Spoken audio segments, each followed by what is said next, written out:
Look around. Just look around you for a second. We're living in an era of unprecedented visual abundance. Everywhere we turn, we're bombarded with these flashing images of success, of total excess, of prosperity. But underneath all that glittering surface, there's actually a profound, quiet crisis going on. Today, we're going to dive right into that stark reality. We're going to strip away the noise, the societal expectations, and the clever marketing to really examine the foundational mechanics of wealth and poverty. We'll be exploring the core concepts from our source material today, the currency of poverty and the illusion of wealth. Now, just to be clear, this isn't about getting rich quick. It's a methodical, totally unvarnished look at how the modern financial paradigm actually operates, and more importantly, how you might unknowingly be trapped right in the middle of it. So, why are you broke? Take a second. Let the actual weight of that question settle in. You work hard, right? You dedicate hours of your life, your energy, your intellect to generating an income. Yet, at the end of the month or the end of the year, your balance sheet tells a completely different story. The money comes in, and then poof, it vanishes. Why is it that despite all your relentless effort, true financial stability just constantly remains out of reach? Well, it's not merely a matter of not earning enough. It's actually a matter of profound misunderstanding. You're playing a game where you don't even know the rules, mainly because those rules have been deliberately hidden from you. To even begin to answer that question, we've got to introduce a fundamental paradigm shift. It's basically a showdown between two completely different worlds. On one side, we have the illusion of wealth. This is the facade. This is what everybody chases. It's loud, it's hyper-visible, and honestly, it's entirely hollow. On the flip side, we have what money actually is. This is the unvarnished reality. It's quiet, it's structural, and it endures. Our goal in this explainer is to move your understanding from the left side of this equation over to the right. Because as long as you're confusing the illusion for the reality, you're going to stay financially paralyzed. All right, let's get into it. Part 1, the illusion of wealth. Let's start a little economic autopsy of our modern financial perceptions. We really need to dissect exactly what this facade is made of. The source material lays out the defining architecture of this trap perfectly. The illusion of wealth is a deceptive appearance of financial success that masks underlying structural poverty. I mean, think about that. It's a deceptive appearance. It's a mirage. You see the luxury car, the designer clothes, the sprawling house. But what you don't see is the suffocating debt, the heavily leveraged assets, and the absolute lack of liquidity required just to keep up those appearances. The foundation is totally hollow. This is what we call structural poverty. It means that while the surface looks incredibly wealthy, the actual underlying financial structure is fragile, negative, and completely incapable of sustaining itself without you doing continuous, exhausting labor. Appearances deceive, and in the world of finance, they deceive absolutely. So how does this illusion actually manifest in daily life? Well, there are basically three core elements to this facade. First up, prioritizing outward appearance. This is the conscious choice to spend your capital on things that signal wealth to other people rather than buying things that actually generate wealth for you. Second, and this is absolutely crucial, accumulating liabilities over assets. A liability literally takes money out of your pocket, while an asset puts money in.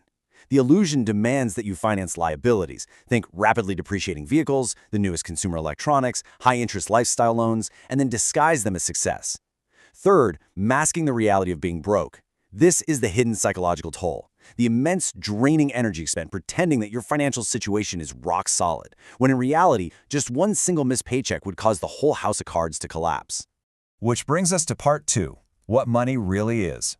Now, we've got to pivot away from the fake stuff. We have to look right past those liabilities disguised as success. And this brings us to the core definition of true money, directly from our source material. Money is the true underlying reality and measure of wealth, entirely stripped of societal illusions. Listen, true money doesn't care about what you drive, what brand you wear, or how you look to your neighbors. It is a cold, hard, mathematical measure of stored value, utility, and ultimately freedom. When you strip away all those societal illusions, what you're left with are the raw mechanics of wealth: ownership, equity, cash flow, and financial endurance. True money is never about displaying success. It is strictly about guaranteeing your autonomy. Let's methodically step through the mechanical differences between these two systems. It's like night and day. The illusion is defined by temporary traits: high consumption, rapid depreciation, and a total reliance on debt just to sustain a certain lifestyle. It's loud, and it requires constant, exhausting maintenance. True money, on the other hand, is defined by enduring mechanics. It relies on accumulation, long-term appreciation, and the generation of passive cash flow. It's quiet. It sustains itself. When you operate within the illusion, your money is working tirelessly for the banks and the creditors. But when you operate with true money, your capital works strictly for you. One system creates a lifelong dependent, The other creates a financially sovereign individual. Moving on to part 3, the currency of poverty. Okay, so we've identified the illusion and we've defined true money. Now we have to look at the ultimate systemic trap. This cyclical trap operates with ruthless efficiency, and here is how it plays out step by step. Step 1. Chase the illusion of wealth. You desperately desire the appearance of success, so you participate in the facade. Step 2. Accumulate the currency of poverty. Now what is this currency exactly? It's consumer debt. It's those high-interest credit cards. It's 7-year car loans that easily outlast the actual value of the vehicle. By trying to buy the illusion of wealth, you are quite literally purchasing the currency of poverty. You're trading your future labor for present-day liabilities, which absolutely guarantees Step 3, remain broke. It's a closed-loop system, guys. As long as you trade your real money for the currency of poverty, a state of structural brokenness isn't just a possibility, it's a mathematical guarantee. And that leads us to the final piece, part 4, why you are broke. Listen, this isn't a matter of bad luck. It's not some random accident of circumstance. It is the pure, inevitable, mathematical outcome of holding the wrong currency in your ledger. Zero. This is the true net result of the illusion of wealth. When you finally take all the designer clothes, the financed cars, the luxury vacations, and you subtract the crippling credit card debt, the personal loans, and the auto financing required to actually attain them, this is what remains. Zero. Or, very often, way less than zero. You are broke because your net worth has been entirely hollowed out from the inside. You've traded the enduring mechanics of true money for the temporary, fleeting rush of societal approval. You've masterfully accumulated the currency of poverty, and the mathematics of that choice always inevitably equals zero. The currency of poverty and the illusion of wealth. What money really is, and why you're broke. This is the core thesis of our source material, bringing the entire paradigm shift completely full circle. And honestly, it is a sobering realization.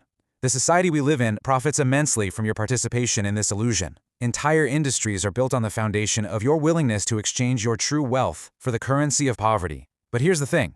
Once you see the mechanics of this system, you literally cannot unsee them. The structural reality of money is available to absolutely anyone who is willing to abandon the facade and embrace the quiet, enduring principles of actual asset accumulation.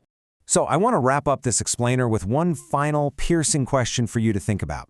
Take a real, honest look at your bank accounts, look at your possessions, look at your debts. Are you holding true wealth, or are you just holding the currency of poverty?